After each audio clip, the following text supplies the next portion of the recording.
What's up, my beautiful people? Paramoto back at you with another video. Today is the first day of fall, so shout out to all my basic white bitches out there sipping on your PSLs.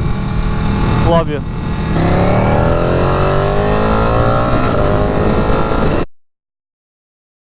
I've been sick for about a week, so I'm finally caught up to my shooting schedule. I got a good video coming out for you guys tomorrow, and I am finally on track to be caught up. God damn, motherfucker going off the road. Jeez. So the last few days I've been able to, since I've been caught up, I've been able to take a couple unplugged runs where, I mean, I love recording videos, it's fun, I love it, but you know, sometimes you just got to get out on your bike and just enjoy it, you know, the way God intended, you know, just you and your motorcycle, and also, you know, music in your headphones. So I've been out just kind of enjoying myself, just not really recording much, and it just got me thinking, you know, it got me thinking about some of the riders that I've known that are no longer with us. This is a dangerous hobby, we all know that, we love it for what it is, but you have to understand when you ride a motorcycle that every ride could theoretically be your last, right?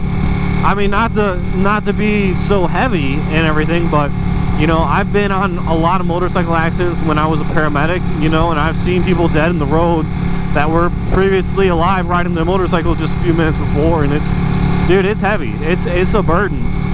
You have to be careful out here. And I wanted to do a little bit of a story time about a guy that I knew that died riding a motorcycle. I've wrecked twice, and I've knock on handlebar, have not died yet, but you know, that day could be today, you know. I just hope, like, if I ever die riding, I hope that my girlfriend uploads the video and puts it on YouTube. Like, I want to have closure to this channel if I die riding. I'm not going to mention names because he's obviously not around anymore, and he's not around to give his consent for me to tell his story, so I'm going to leave out his name at least. So you OG beautiful people out there know that I used to be a firefighter paramedic.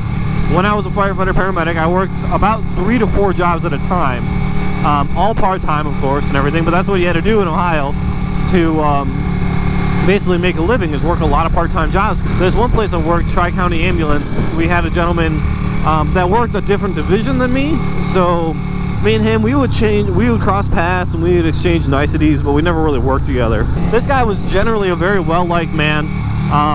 Everybody liked him. He was a nice dude, and he loved riding motorcycles. He had multiple motorcycles. He was a Metro Cruiser kind of guy.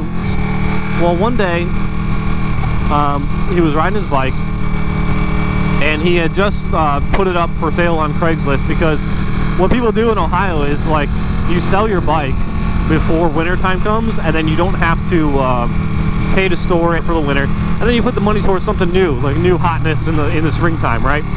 And he put it up for sale. He just washed it, got it all ready, and then he took it out for one more ride. And what was customary for cruiser riders in Ohio to do was not to wear any gear.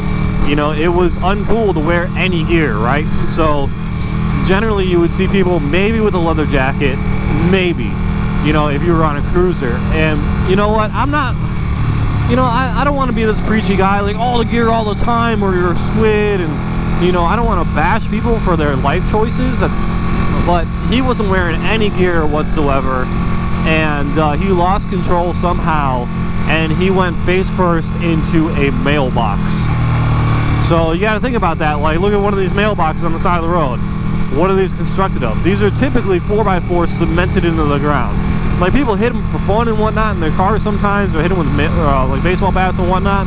But I mean, they're pretty solid objects. Like, I don't want to hit one of these things. So he hit one of those with his face at 50 miles an hour. Let me just reiterate that. He hit a mailbox with his face at 50 miles an hour. When my friend got to the scene, my friend was one of the paramedics on the ambulance that was working that day. When he got to the scene, to our co-worker, he was barely breathing. He was bubbling a lot of blood out of his face, and like, he just smashed his face to bits. You can smash your face enough where air can't get into it anymore. That's what he did. He smashed his face to bits to the point where air was having a very hard time going in and out. Old school paramedics were taught, like back in the 80s, back when the paramedics textbooks was like yay big.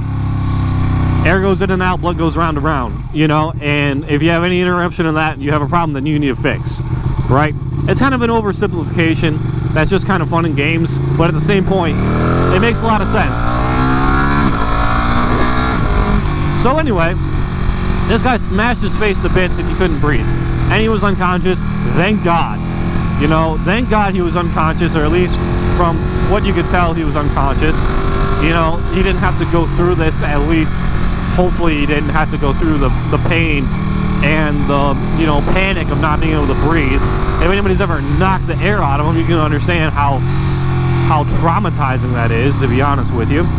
One of my friends was a paramedic that showed up to him, and he actually did an emergency tracheotomy, like, I mean, straight out the movies, right? We just got this new device and everything, and it lets you just cut a hole in somebody's cricothyroid membrane, which is a membrane in your trachea, and he put a breathing tube in for him.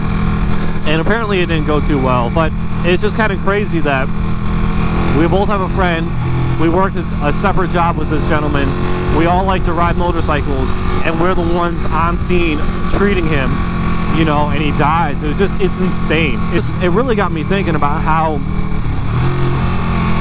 every ride could be your last. I mean, this guy was just like literally just, I just washed it to put up for sale, and you know, winter's coming in Ohio, so we're not gonna be able to ride soon, and I'm just gonna go out for one last ride. And it was literally his last ride. Wear a helmet, for God's sakes, you know.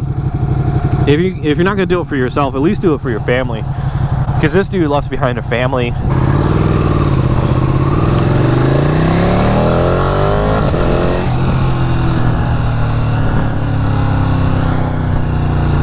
It's kind of crazy to think about, like, talking about a friend dying or an acquaintance dying.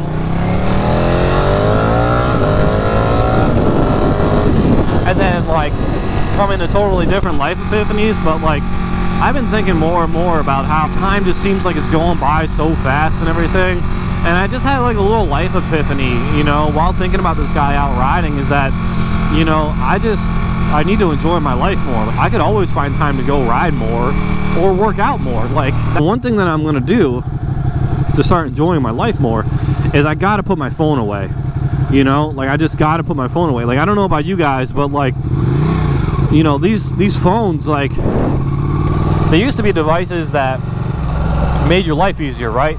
Like, it's awesome having everything at the touch of your fingertips. It's awesome having Google, and you can find out anything in literally no time at all. But at the same point, you know, at the same time, you know, like, they're kind of taking over your life. Like, it used to be like this device was literally just to assist you have a better experience, right? So, like, you know, like, I use my phone to find movie times, you know, super easy, awesome, yeah. You know, or I use my phone to do something else little, or be my music player. So when I run, I can enjoy myself more and whatnot. And now it's like, you just, goddamn, you just stare at your phone all the time. Or at least I stare at my phone all the time. And it's like, it's become this, like, this spam of my life, you know, like, I just look at my phone all the time, and it's like, if I'm bored, it's kind of like the bare minimum that I'll do to unbore myself, you know, like, oh, I'll just stare at my phone and play a stupid mobile game for a while, or I'll do something else stupid with it, or whatever, you know, and I just stare at it too much, and I think it's just generally just making me boring. Like, it's making me a boring person. So I think what I'm going to stop doing is I'm going to stop utilizing my phone for every stupid little thing, and I'm going to start enjoying myself. Like, I think YouTube is going to be my only true interaction with social media, if you can even call it social media. And Instagram, if you guys don't know, I do have an Instagram page, paramoto_959. And you know, other than that, I think I'm just going to limit my Facebook and all that kind of experience, and I'm just going to start trying to enjoy my life more, you know. And I don't know about you guys, but I think it's a good idea. I'm going to unplug a little bit. Right now I'm meeting my girl to go get sushi, because sushi is good. Sushi is life. I'm going to find her though. There she is. Found her.